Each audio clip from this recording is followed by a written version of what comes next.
joining us now is David Dayen. David is contributing writer to Salon.com and The Intercept. He has a weekly column at the Fiscal Times. He also writes for a number of other publications, including The New Republic, The American Prospect, Vice, Naked Capitalism, and more.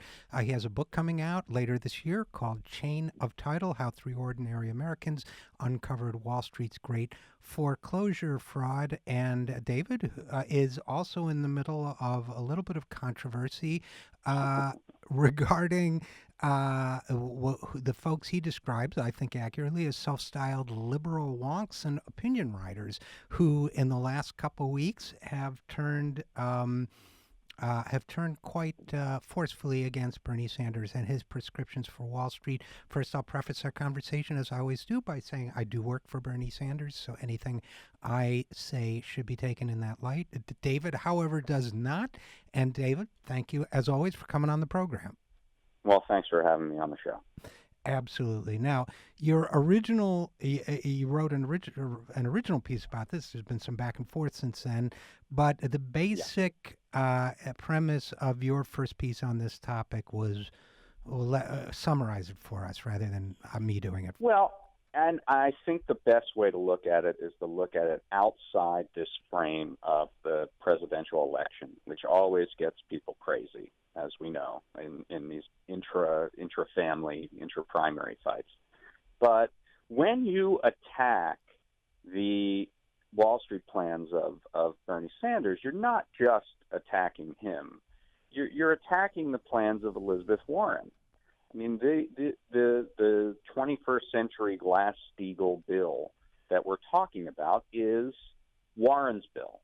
The vision for a banking sector that's, in her words, more boring, where it only focuses on core activities and the other activities of the financial system are segregated and separated out. Doesn't mean they're not monitored, but it means they're segregated in terms of the asset classes and the asset streams, so that you're not cross-subsidizing this kind of risk-taking because it's not taking in deposits and it's not taking in government insurance.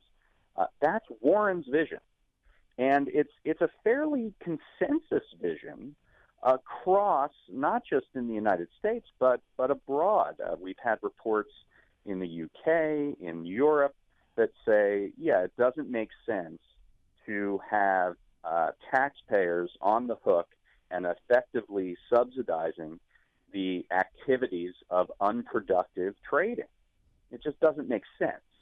And it puts us more at risk, because what you end up doing is you expand that trading because it has access to all these other funding sources. Right. So it's also a consensus in the United States. This is one thing that's so crazy about it to me, is that we have the Volcker Rule, which does in fact separate out deposit-taking institutions from institutions that can engage in so-called proprietary trading, which is trading on your own account, not trading for a customer for the purposes of profit-making. We had the swaps push-out rule was in the Dodd-Frank law, and that rule said that if you're engaging in derivatives trading, you have to separate that out to a separate subsidiary that is separately capitalized, so that it can absorb any losses from derivatives trading. That was, thanks to a bunch of Citigroup lobbyists who wrote the bill, that was repealed at the end of 2014. And a lot of the same people who are now saying that segregating assets, restoring Glass-Steagall, that kind of thing is not an important goal of financial reform, at that time were saying it's very important that we stop this repeal of the swaps push-out rule, because you don't want taxpayers subsidizing the trading of derivatives.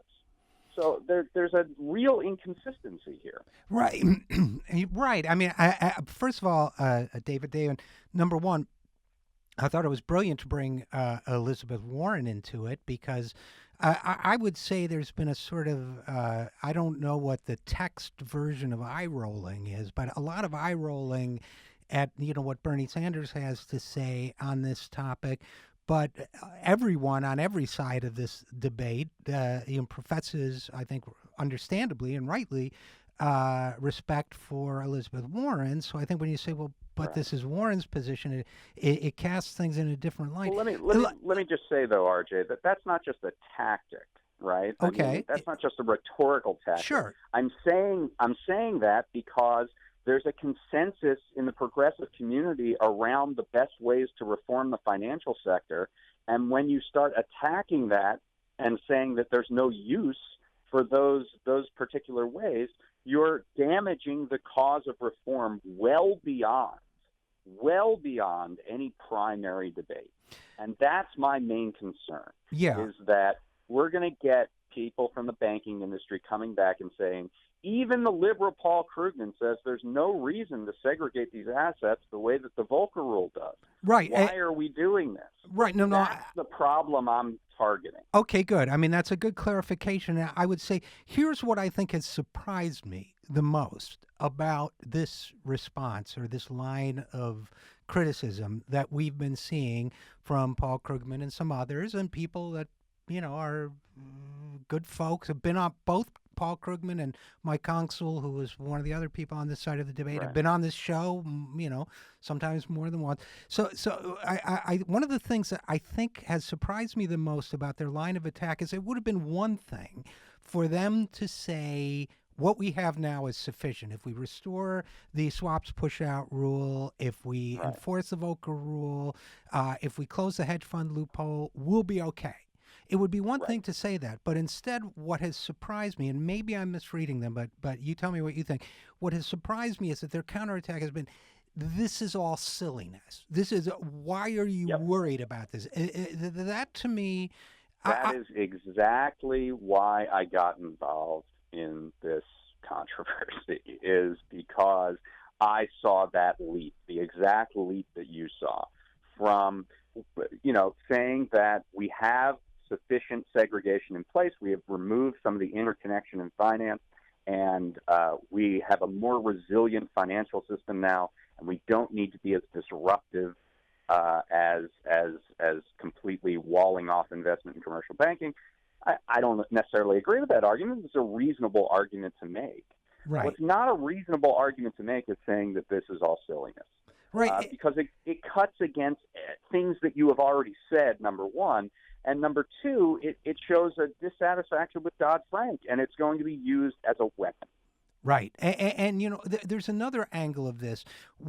I almost feel as if maybe a talking points memo went out at some point, because there was almost uniformity on this other subject, which confused me a lot, which was this sort of, again, with an implicit eye rolling, it's all about the you Shadow people don't banking. get it. It's shadow banking, and this doesn't. It's really about the. After all, AIG was a shadow bank, and I mean, I see at least three huge problems with it. With that line of response, you may see more. One is, first of all, nothing that Bernie Sanders or Elizabeth Warren or anybody else proposes says, oh, by the way, let's ignore shadow banks. Of course, everybody wants to regulate shadow banks. Right. Two, the shadow banks get their financing, as you point out, get a lot of their gambling money, if you will, from the big banks, and you want to starve that source of risk.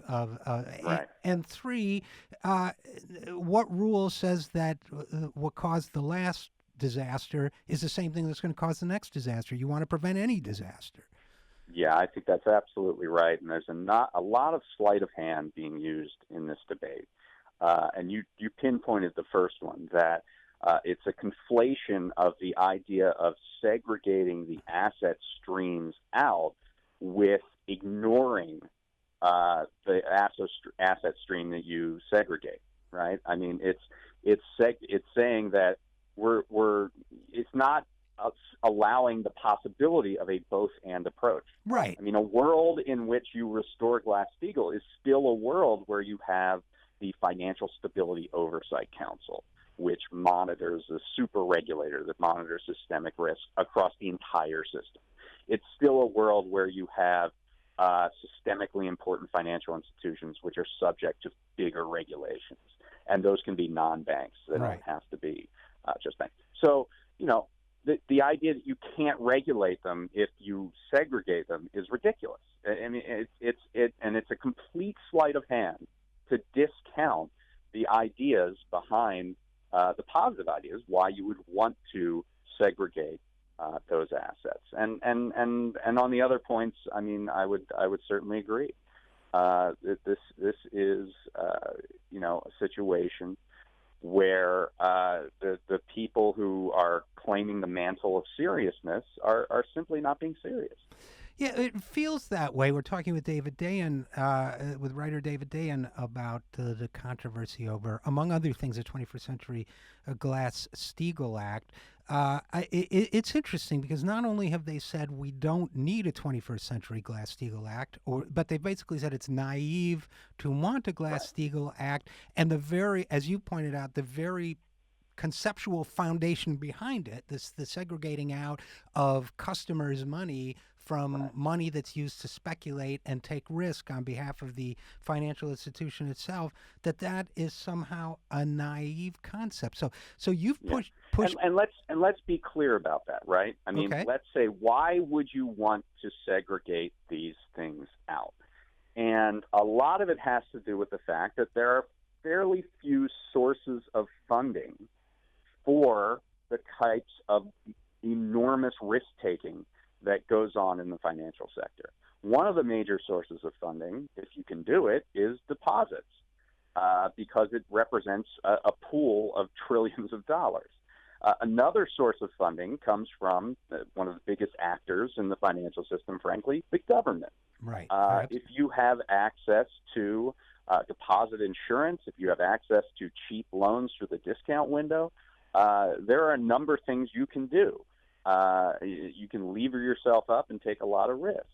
So if you start cutting off those sources, and then if you start doing things like are done in the 21st Century Glass-Steagall Act, which is to remove the preference of swaps and derivatives in bankruptcy, which it basically says that if you lend to an entity that is trading in a bunch of derivatives and they go out of business, you get paid back first. So if you're a lender, you're going to want to lend. I mean, it provides an incentive to lend to very risky activities. And the 21st Century Glass-Steagall Act removes that.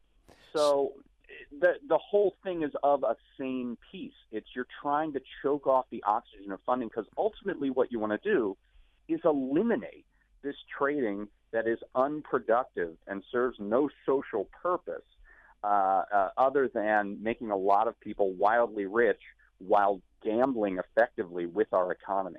So one of the things that surprises me about this debate, David Dayen, is that some of the people that you've kind of been doing battle on this. First of all, I want to say, whether I'm working on a campaign or not, I'm always worried, as you are worried, about these sort of partisan political battles damaging the discourse and damaging the ideas that I think we need, number one. But number two, having said that, one of the things that surprises me the most about this sort of exchange of fire you're engaged in right now is that some of the people on the other side of the debate from you are some of the people who've been done good work in pointing out that what's been called financialization, the increasing share of corporate profits that go to the financial industry, the redirection of financial resources to the non-productive banking speculative sector rather than the productive invest in jobs and growth economy. Some of the people who've been the most articulate on this subject are now sort of scoffing at the tools that we can use to reverse that. Yes. So Absolutely. your thoughts? Absolutely. Yeah. And one of them is Paul Krugman, who during the Dodd-Frank debate in 2010 said this will only be a successful law if it makes the size of the financial sector smaller. Maybe he wasn't saying make the banks themselves, the individual banks, smaller, but what he wanted to do very clearly is reverse this trend of over-financialization of the economy. And now that here's a tool to do it, he's falling back on, well, we just want to tweak and regulate and make sure the system doesn't go haywire. Mike Consul, the Roosevelt Institute is where he works, and they wrote numerous papers about financialization, how this is a major problem, with the help of Joseph Stiglitz and J.W. Mason and all of these very eminent individuals and experts on this issue. And Mike himself wrote a good paper on financialization. Himself, I just feel like they should know better. And they can speak for themselves. And I mean, I guess I respect their opinion, but what I don't respect is the appeal to authority that Paul Krugman seems to be making. Meaning what? Meaning his statement that nobody's serious, everybody serious who has looked at this issue supports Hillary Clinton's view of it. Doesn't that exclude Doesn't that exclude Joseph Stiglitz as well as Elizabeth Warren and a number of other? It excludes about 170 people who have signed a letter, who are all academics who prefer the Sanders plan. But more than that, what it does is the animating principle of the liberal blogosphere was to eliminate this gatekeeper effect that the media has repeatedly done to narrow the range of acceptable discourse. And that's exactly what Krugman is engaging. Krugman literally came up with or popularized the idea of the very serious. I was just going to mention people in Washington who were the guardians of debate, who disabled any ability for anyone else to enter that debate. I remember it well. He's the one. Yeah, and he's the one that's doing this. It's a fantastic point, and I'm glad that you bring it up. Unfortunately, we're going to have to end there, David Dayen, but I can say with confidence that the very serious people will not take over this debate as long as guys like you and I are around. Yours and unseriousness, yes. Yes, and as always, great writing. Thanks for coming on the program, and thanks for the work you do. All right, thank you.